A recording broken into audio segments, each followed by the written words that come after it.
Avant ça, tu sais que tu retrouves sur Archimède tous les cours de ton année expliqués et détaillés en vidéo que tu peux également télécharger en PDF sur ton ordinateur ou imprimer. Tu retrouves également toutes les méthodes de tous les chapitres expliquées étape par étape que tu peux également imprimer. Ensuite, pour mettre ça en pratique, soit tu prends ton propre énoncé en photo grâce à notre IA, ou bien tu retrouves ici une base de données d'exercices de difficulté croissante. Et sur chaque exercice, si tu as besoin, Archimède t'explique tout le raisonnement que tu dois avoir pour être capable de faire n'importe quel autre exercice. Ensuite, tu corriges tes résultats, tu apprends à bien rédiger et tu gagnes plein de points pour suivre ton évolution. Bonjour à tous, je suis très heureux de vous retrouver aujourd'hui pour vous présenter tout ce que vous devez savoir et comprendre sur les suites arithmétiques. Si tu souhaites juste rafraîchir les idées, tu peux aller voir le résumé de ce cours que je fais à la fin de cette vidéo. Présentation du cours sur les suites arithmétiques, c'est parti!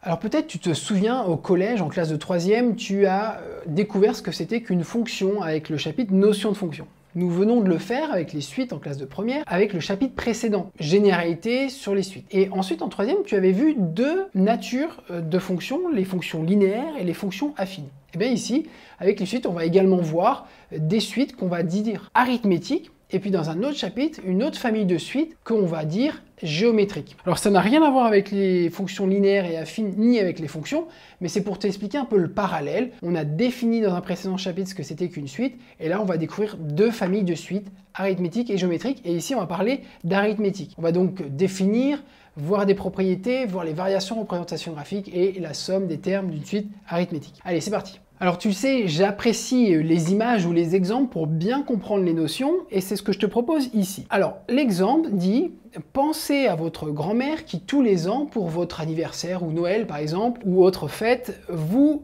propose de vous donner de l'argent. Et comme votre grand-mère est généreuse, chaque année elle va se dire je vais donner 10 € de plus que ce que j'avais donné l'an dernier. Donc on va dire que U0 c'est la somme qu'elle a donnée à votre naissance. U1 c'est la somme qu'elle a donnée à vos 1 an, c'est-à-dire en fait combien vous avez donné à votre naissance plus 10 €, et U2 c'est la somme qu'elle va donner à vos 2 ans, c'est-à-dire la somme qu'elle avait donnée à vos 1 an plus 10 € supplémentaires. Ça donne en exemple U0, donc imaginons qu'elle ait donné à votre naissance 50 €, à vos 1 an elle vous donnera 60, à vos 2 ans elle vous donnera 70, à vos 3 ans 80, etc. etc.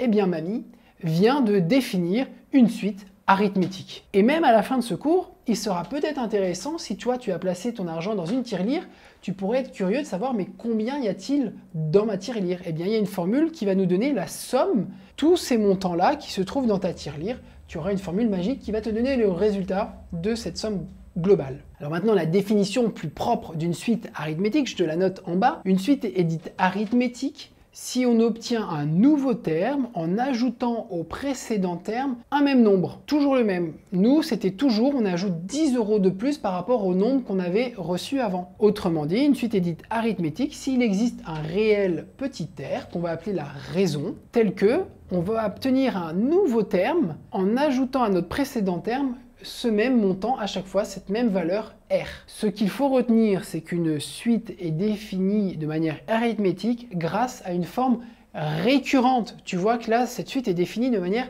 récurrente. Pour avoir un nouveau terme, je n'ai besoin que du terme précédent et de connaître la raison pour une suite arithmétique. Graphiquement, si je voulais représenter sur une droite graduée mes différents termes de la suite, là j'ai peut-être 50 pour les 50 € que j'ai eu à ma naissance.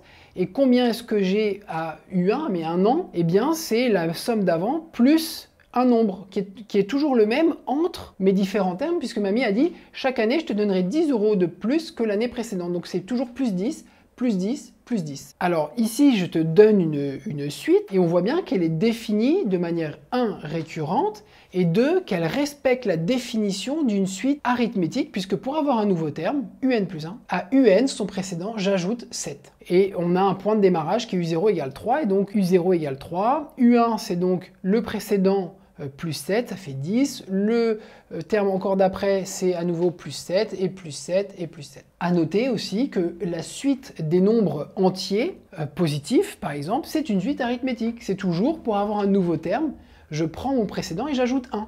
Pareil pour les nombres impairs, pareil pour les nombres pairs, en ajoutant cette fois-ci 2 entre chaque nombre pair ou chaque nombre impair. Alors une suite arithmétique est définie de manière récurrente, Retiens bien que la définition est de manière récurrente, mais tu t'en doutes, une suite arithmétique admet une forme explicite. Alors essayons de comprendre dans le contexte de mamie, qu'est-ce que ça donne. Alors donc c'est ce que j'indique ici, c'est cool d'avancer de terme en terme en se disant il suffit d'ajouter 10 pour avoir un nouveau terme, mais peut-être remarques-tu qu'on pourrait avancer plus vite. Parce que en soi, un terme et un autre, ce n'est qu'une histoire d'ajout d'une quantité de fois.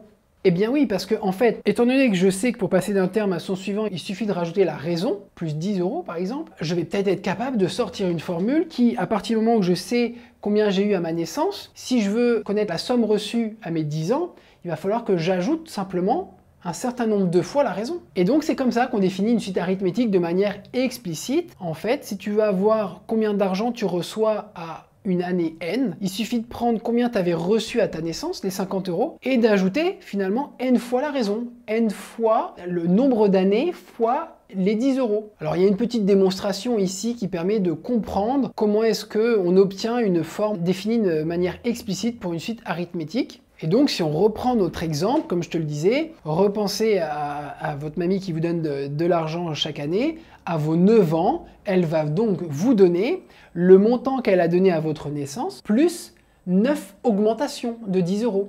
Donc, les 50 € plus 9 fois 10. Donc, à vos 9 ans, elle vous donnera 140 €. Mais pourquoi prendre finalement comme point de repère le démarrage de votre naissance ? On pourrait aussi dire que on prend l'argent qu'elle vous a donné à vos 5 ans et on ajoutera un petit peu moins de fois la raison. Eh bien, en effet, il existe une formule toujours explicite, mais cette fois-ci, pour calculer un terme précis, on ne prendra pas comme référence U0, mais à un moment un peu plus tard, UP, et on ajoutera un peu moins de fois la raison. N moins P fois. Évidemment, avec cette formule, si tu remplaces ton P par 0, tu retrouves la formule explicite qu'on vient de voir juste avant. Mais cette formule ici est plus générale. Elle s'applique dans le cas où P égale 0, mais aussi dans le cas où on prend comme référence le point de démarrage vaut 5 ans. Et donc, si on reprend notre exemple, si on prend comme point de démarrage ce que mamie vous a donné, donc moi, ici j'ai écrit à vos 7 ans, alors à vos 9 ans, elle vous donnera donc le montant donné à vos 7 ans, plus simplement 2 fois 10 €. Et donc ça donne, si on essaye d'appliquer la formule, U7, donc 120, plus N, donc N qui vaut 9, moins P qui vaut 7, donc 2 fois les 10 €. Et ça donne 140. On retrouve bien évidemment la même chose. Alors une suite arithmétique, elle a des variations. On peut être croissant ou décroissant ou pourquoi pas constant. À ton avis, en fonction de quoi allons-nous être croissant ou décroissant ou constant? Dans l'exemple que je t'ai donné, avec la somme que te donne mamie à chaque anniversaire, la suite est croissante, puisque à chaque fois tu reçois plus que l'an dernier. Donc en fait, ça dépend de la raison. Et c'est ce que je t'indique ici. Si la raison est positive, la suite UN est strictement croissante. Si la raison est nulle, la suite est constante, et si au contraire la raison est négative, la suite est décroissante. Et ça se comprend très bien avec la suite définie de manière récurrente. On voit bien que si, pour avoir un nouveau terme, la suite définie de manière récurrente c'est UN plus R, eh bien si R est positif, je vais avoir UN plus 1 qui est plus grand que UN, et par contre si R est négatif, ça veut dire que je viens enlever quelque chose à UN, donc UN plus 1 il devient plus petit que mon UN d'avant, et donc je deviens décroissant. Dans l'exemple avec votre mamie, on pourrait imaginer que chaque année, elle décide de donner 5 € de moins que l'année précédente. Alors si à votre naissance, vous avez vu 50, après vous aurez 45, et puis 40, et puis 35, etc. Et là, on voit qu'on a une suite qui est bien décroissante, puisque la raison, elle est négative. Graphiquement, une suite arithmétique se représente comme cela, avec un comportement affine en fait, et je l'indique en remarque, avec un coefficient directeur qui est égal à la raison. Alors pour cette dernière partie, il est peut-être curieux de voir si vous avez placé à chaque fois l'argent que vous avez reçu dans une tirelire, est-ce qu'il y aurait une formule magique qui nous permettrait de connaître la somme de tous ces termes reçus au cours de vos différents anniversaires. C'est-à-dire de faire U0, plus U1, plus U2, plus etc. Combien est-ce que ça vaut? Eh bien, il y a une formule, en effet, qui existe. La somme des termes consécutifs, les uns, on les prend tous sans laisser de trou, pour une suite arithmétique de raison R et d'un premier terme U0. La formule est la suivante. Il faut faire nombre de termes fois premier plus dernier terme sur 2. Certains professeurs définissent cette somme en employant des symboles, mais ce que je t'invite à faire, c'est vraiment retenir cette formule avec ces mots, nombre de termes, et tu verras, tu vas te poser la question de savoir combien est-ce que j'en ai. Quand tu vas utiliser cette formule, tu devras être vigilant, apprends-la bien avec ces mots, nombre de termes, combien est-ce que j'en ai, est-ce que j'en ai n, est-ce que j'en ai n plus 1, le premier terme qui est-ce que c'est U0, est-ce que c'est U1, et le dernier terme, pareil, à combien je m'arrête, est-ce que c'est à U10, est-ce que c'est à UN, est-ce que c'est à... Bref. Alors dans notre exemple, qu'est-ce que ça donne? Eh bien, à nos 10 ans, soit de notre naissance à notre 10 ans, au passage du coup, ça fait combien de termes ça? Si j'ai commencé à compter, non pas en 1, 2, nanana, mais à 1 de plus, parce qu'on a commencé en 0, eh bien, il y a 11 termes. D'ailleurs, la petite technique à retenir, imagine que tu commences à compter de 7 jusqu'à 15. Combien ça fait de termes? La technique, c'est de faire la différence entre 15 moins 7 et d'ajouter 1. Eh bien ça va te donner le nombre de termes qui sont numérotés à partir de 7 jusqu'à 15 inclus et inclus des deux côtés. Revenons sur l'exemple. On va donc faire U0 plus U1 plus nanana, et au lieu de calculer U0, calculer U1, calculer U2, calculer U3 et après de faire une addition, on va plutôt appliquer la formule qui est ici et qui nous dit qu'il faut faire nombre de termes. On en a donc ici 11 parce qu'on commence en 0 et on finit à 10. Donc tu vois, si on applique la petite formule que je t'ai donnée, le dernier 10 moins le premier 0, 10 moins 0, 10, plus 1, ça fait bien 11 termes. Et ensuite, premier terme, que vaut notre premier terme U0? Alors là, il faut le calculer, mais il est donné dans l'énoncé, il vaut 50. Et tu n'as que à calculer le dernier terme, 150. Tu additionnes, tu divises par 2, tu multiplies par 11 et tu obtiens 1100 € dans ta tirelire. Si tu es curieux ou curieuse de connaître l'origine de cette formule de la somme, eh bien je te fais la démonstration ici.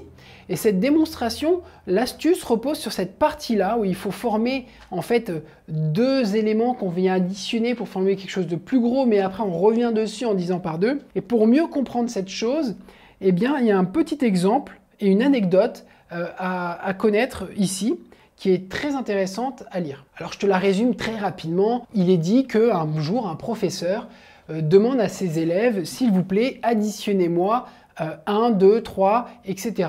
jusqu'à 100. Et le professeur se dit, c'est bon, je vais être peinard pendant un certain temps, le temps que les élèves fassent le calcul.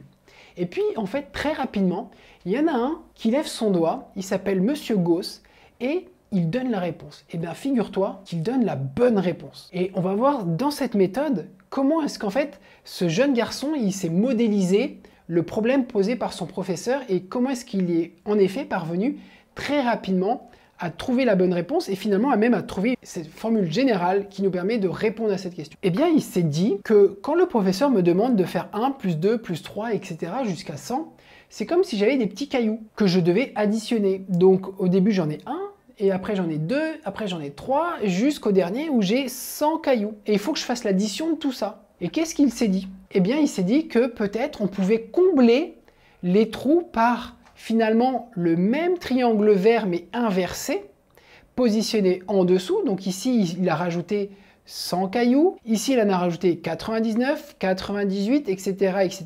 Et puis là, il en a rajouté 3, puis 2, puis 1. De telle sorte que, il y a combien de cailloux sur chaque colonne? Eh bien, il y en a 101. J'ai combien de colonnes? J'en ai 100.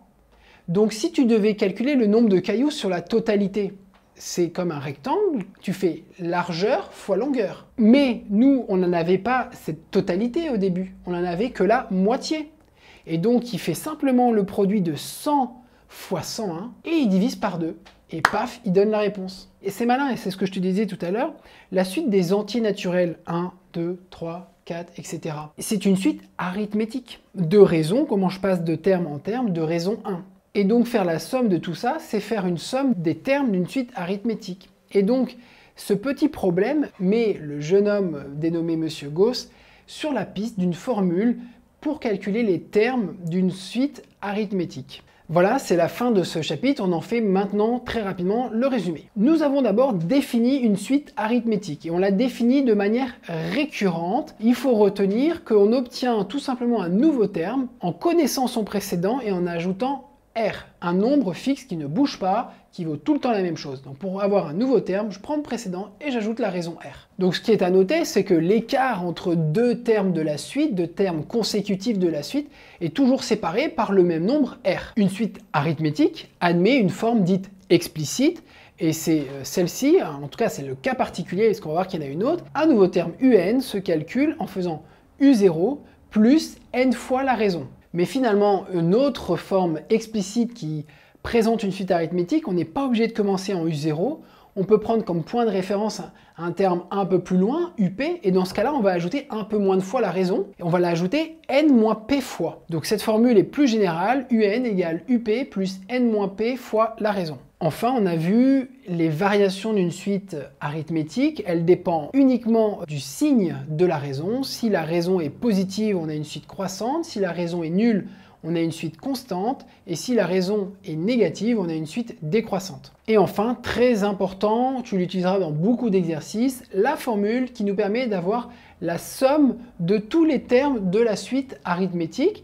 La suivante, nombre de termes fois le premier plus le dernier que tu divises par 2. Ça y est, c'est la fin de ce chapitre. Je t'invite à aller voir les techniques, c'est-à-dire les méthodes utiles pour ce chapitre des suites arithmétiques. Allez, à très bientôt.